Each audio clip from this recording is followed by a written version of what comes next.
PennsPeakRadio.com. Penn's Peak Radio, and there you have it with some Yes music, and I'm going to hear a lot more of it. Going to come in next week, March 30th, right here at Penn's Peak. How cool is that going to be? What's even cooler? Yeah, what's even cooler is we don't have to wait until next Wednesday to talk to Yes. Yeah, how about it? We have Chris Squire live on the show here with us. Chris, how are you? I'm fine, thank you. Absolutely incredible, man. I'll tell you what, this is right up my alley. A friend, I'm sure, a friend and a colleague a while back that I had on my show, doing this for like 29 years. Somebody else who I'm sure is in your repertoire and started up at the famed Marquee Club. Ian Anderson and Jethro Tull I had on the show not too long ago. Right, yeah, I know you.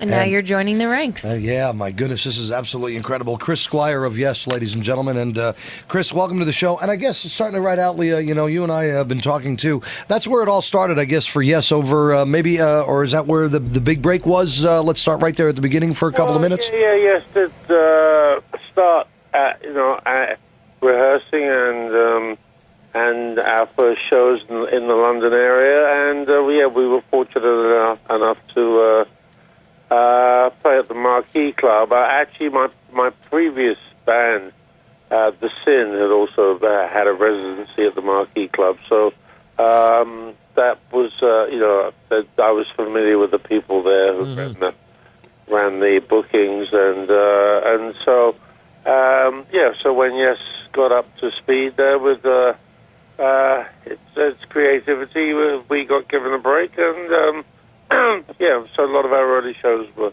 from there. Yeah, and a famed club that it was. A couple of other things too. Chris, how do you feel that the Marquee Club played a role and opened doors to your successes that you've had along the road? Yeah, well, it did. I mean, in actual fact, it was. It just was one of those landmark places where everyone who ever made it, played there, and of course, it was the place of Jimi Hendrix's first ever show in London too, where he kicked off his career, and of course, lots of famous bands from that time as well. The Cream, name one.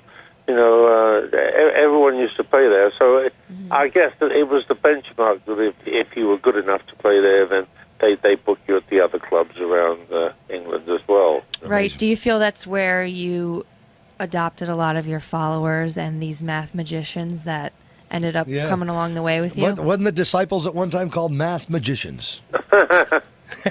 Yeah. Right, math, and and I remember the Church of Prague. I go back, like I'm a Yes fan, man. Like driving around on the back roads, that's what it was all about with Yes on the radio, whether it was on a cassette or an 8-track, and even the vinyl that I have at home yet.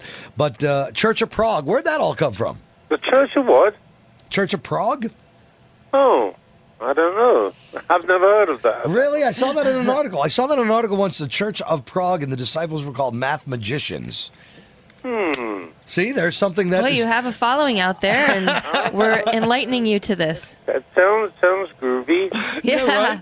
A couple of other things. I've had people send me a whole bunch of questions when they knew that we were going to have you on the show, at least for a little time here. As we know, you're real busy, but a couple of things. The chemistry with 8 musicians on the Union tour. Was it difficult coming up with a set list? It's always difficult coming up with a set list for any Yes tour, actually, because we have such a wealth of material from different eras of Yes that it's always difficult to try and choose which are going to be the best ones for a live performance, and we always try to change it up a bit too, to make sure that we're not just playing the same songs. And, but harking back to 1991, which was when I guess you're referring to that CD, DVD that's just been released from the tour from that year, well, the Union tour. Yeah, so I bet that there was quite a few different eras of material on that, and I believed at the time that we released the Union album, which had new material on it at the time. So, and then threw in a lot of the favorites as well. I have, and like I said, I had a whole lot of questions come in here. Again, Chris Squire of Yes, a legend indeed. Here's a question that came in. Will any of the XYZ material be officially released? It's all been unofficially released, so I don't know if there's any need to ever officially release it. I wouldn't even know whether the original multi-tracks, where they are. Jimmy may still have them. Mm-hmm. We did use his studio to record them in. But obviously at some point some engineer managed to sneak out the rough mixes and put them up there on the net. So, so you can find them if you go and look for them. I guess. Four tracks or something. I'm sorry, go ahead. No, I was just saying, but I've never really ever had any plans to release them officially. Okay, good enough. I mean, great questions. I have a really good friend of mine who is also listening to this show. I want to say hi to Rob. Rob is actually, I think, a pretty good friend of yours, even though you've met so many people throughout your great career. Chris Squire of Yes on board here with us. But you're a big pool player. He played pool with you. He did? He did. He shot pool with you. Wow. Yeah, I think it was somewhere in and around Allentown, Pennsylvania, after the Talk Tour performance. He was hanging out. He has his best concert memory, a 10+ minute standing ovation after a killer performance of Heart of the Sunrise at the Spectrum in Philly in the fall of '87. Oh, wow. And then he goes on to say, he said, I witnessed an interview with Chris, Trevor, and Tony in a hotel in Allentown after the Talk Tour performance, and then we all had a few Irish coffees and a couple of games of pool. Yeah, that sounds likely, yeah. Now, something else that just came in here, too. How did Chris come to play Amazing Grace as a staple solo piece? I just did that. It was an experiment back in, I guess the 70s.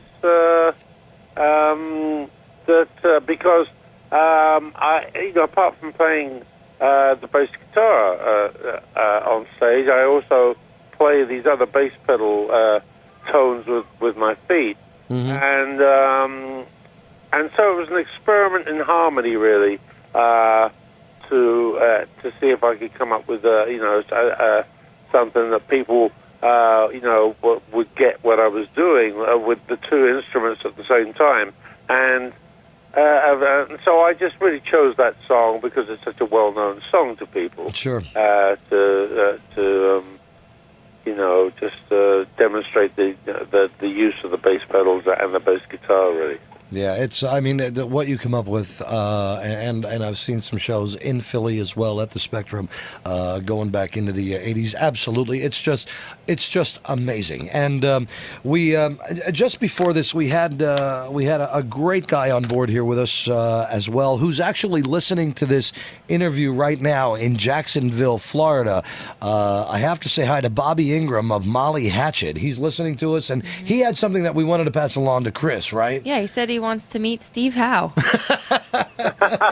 Oh, I'll see if I can arrange it. There you go. Well, yeah, he's Bobby Ingram of Molly Hatchet, Southern rock and roll guy, and they're going to be here. They're actually going to be here at the Peak along with Blackfoot on Saturday.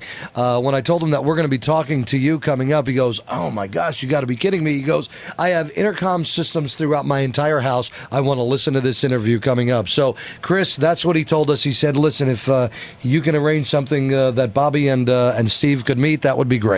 Well, I guess I could do it through you, Doc. I mean, yeah, I mean, however that can work, I'll certainly pass the message on. There you go. So, Chris, I know you're busy. I know you get back to a whole lot of things going on here. We're so looking forward to the show next Wednesday, March 30th. Yes, in concert. Last question for Chris Squire. And future of Yes? Well, the future of Yes is that we're 80% of the way through a new studio album at the moment, which will be done by the end of, hopefully by the end of April, and we should be releasing that in the summer, and we'll be touring that album in the summer on a tour that I think Styx is are coming along with us to play on that tour. So wow. We'll be revealing new music in the summer, and along with playing with Styx. That's awesome. Cool. I'll tell you what, Chris Squire, on behalf of myself and Liam, it's been an absolute incredible pleasure to at least be able to touch base with you with all the fond memories that you have brought to a lot of people on stage. And may there be many more. And we certainly hope that you do, with you and the entire band. We look forward to the concert next Wednesday right here at Penn's Peak. Okay, I look forward to seeing you then. Chris Squire, thank you very much. Thank you, Chris. All right, thanks, Liam. Yep. Bye-bye. Bye. PennsPeakRadio.com